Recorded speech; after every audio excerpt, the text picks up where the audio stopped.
The Europeans were pioneers in medicine. In the book Mummies, Cannibals and Vampires by Richard Sugg, we learn of the ingenuity of the European mind when it came to medicine. While other nations were savages across the world, the Europeans were pioneers in medicine, known as corpse medicine. Let's discuss some of these amazing remedies from the European civilization. What would you do if you had epilepsy? Well, the European mind thought of fresh blood from a recently executed criminal. Preparation: drink the blood immediately after execution or mixed with wine. The rationale: believed to transfer the vital spirit of the dead to the living. Source: Roman physician Pliny the Elder recommended it and practiced right into the 17th century. What would you do for wounds and bruises? Well, the European would use rendered human fat and herbs. I don't know why they use herbs. The fat seemed to be good enough. Preparation: melt fat from a hanged corpse. Mix with herbs and apply to injuries.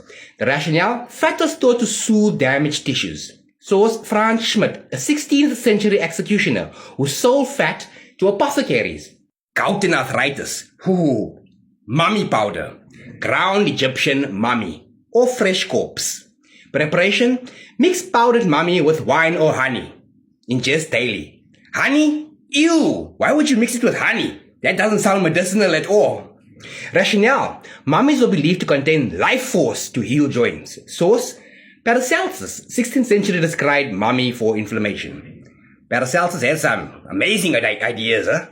You should see some of these ideas. Headaches. Why take a Panado when you can take moss scraped from a human skull left exposed to the elements? Preparation: dry the moss, grind into powder, snort or brew as a tea. Just like cocaine. Rationale: skull moss or asnia was thought to absorb the skull's essence. They even had a medical term for asnia. Okay. Source: London Pharmacopoeia. Listed Mamiya skull moss as a remedy. Mamiya is also known as Shilajit. Just FYI, that's the real thing they were looking for, not the thing they were using. Shilajit is an actual medicine. FYI. But they were using mummies, not Shilajit. Just to be clear. What do you do during plague? Well, you use the king's drops, which is human skull, preferably from a plague victim, and some alcohol. There's always has to be alcohol. Always has to be alcohol. Whether it's at football games or whether you're taking medicine, alcohol. Preparation: steep skull fragments in alcohol for months. Drink the tincture. Rationale: skulls are thought to retain disease-fighting properties. Source: King Charles II of England distilled his own royal tincture from human skulls. What would you do for nosebleeds? Well, you could use blood-soaked bandages from a wounded soldier. Not just from anywhere. It has to be a wounded soldier. Preparation: burn the bandages to ash and inhale the smoke. Rationale: sympathetic magic ash from blood would balance the body. Source: medieval German folk medicine. What would you do if you were impotent? Well, all you had to do was use dried testicles of a hanged man. Okay? You would grind into powder the hanged man's testicles and mix it with wine. Again, always with alcohol. Rationale: testicles symbolize virility. Consuming them transferred potency.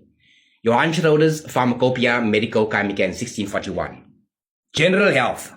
Mummy syrup. Ingredients: pulverized mummy and honey and spices. Cinnamon and saffron. I don't know why they're using spices and honey and all these things. Just use pulverized mummy. That's perfectly fine. Preparation: boil into a thick syrup and take daily. Tuberculosis. Human flesh, preferably from a young healthy corpse. Red wine. Preparation: steep flesh in red wine for weeks. Strain and drink. Rationale: consuming vital flesh would strengthen the lungs. Source: 17th century German medical texts. Infertility? No need to worry. Just use the dried umbilical cord and some silk thread and hang it around your neck as a charm. Rationale: symbolize birth and fertility. The source: Albertus Magnus, 13th century, recommended it in the Secretus Mullerium. Some ethical notes. Most of these things were taken from marginalized groups, executed criminals, colonized peoples, and the poor. Decline, this practice faded with the rise of germ theory and medical ethics in the 19th century. Modern perspective. While shocking today, Corpse medicine reflects humanity's desperate quest for healing and the dark side of pre-scientific belief. As historian Louise Noble writes, eating the dead was once as ordinary as taking aspirin. In Europe, of course, not anywhere else.